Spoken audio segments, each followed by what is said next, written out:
I am a 21-year-old adoptee and neurodivergent young person. I come from England, from the York area.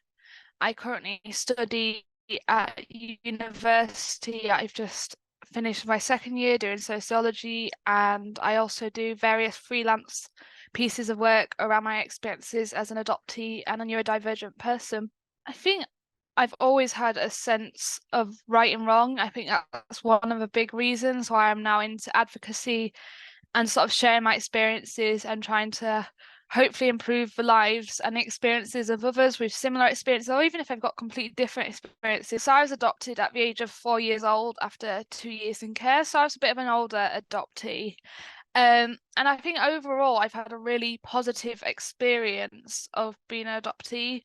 I've had really supportive adoptive parents. I've had supportive social workers. I've had really supportive networks around me of keeping contact with birth family, or at least keeping in knowledge of who my birth family is. It was never a secret of I was adopted. It was a sort of thing told instantly. I was always told instantly about, my birth family and the realities. And I have an older sister, so she's always been around. But because she was put in special guardianship, before I was born, I never got to see her because again, it was completely up to my birth grandmother if she saw me or not. And my birth grandmother decided no, not happening. But there was nothing to stop actually going, no, the siblings' relationship is a priority here. Unless we find a safety reason, you have to make something happen here, And I think it was very much that's a tough reality of I learned that my sister only lived like 2 streets down from me for like over a year. I only saw her once in a bumping sort of accidental meet and such of I think we were walking to the shops, so walking back from the shops, and it was like, oh hi, but that was it. Then I didn't see her till I was 19 years old or something. And that to me is insane that I didn't have that right. And I still have that struggle with the right to my siblings. I've been told by my two younger sisters are now in care in Northern Ireland. And I've been told because I'm a half sibling and because I'm adopted, I'm not their family.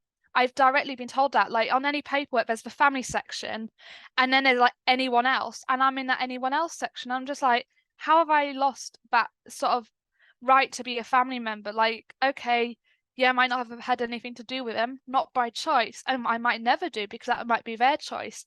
But even it should go past people's opinions of if I'm family or not. But I think for me, my siblings, there's another connection, and I sadly don't think I've ever had that connection, and I don't know if I ever fully will, just because their personal circumstances as much as anything else. But they're similar age to you normally, you sort of, it's almost how I see siblingness almost. It's more of a friendship in some ways, more than anything, of sometimes you've been through similar experiences, or at least you can talk about them, because even if like you haven't experienced what they might have experienced, you might have been through familiar, or you can sort of understand based on what you've been through. I know that with my siblings, of starting to my older sister, I was like, oh, I haven't been through exactly what you've been through, but I was like on the next step almost. And so we could talk about stuff like that. I think it's that just you have that bond. I think very natural bond of actually there's that connection of um you just know each other there in a similar age. And I think I'm just thinking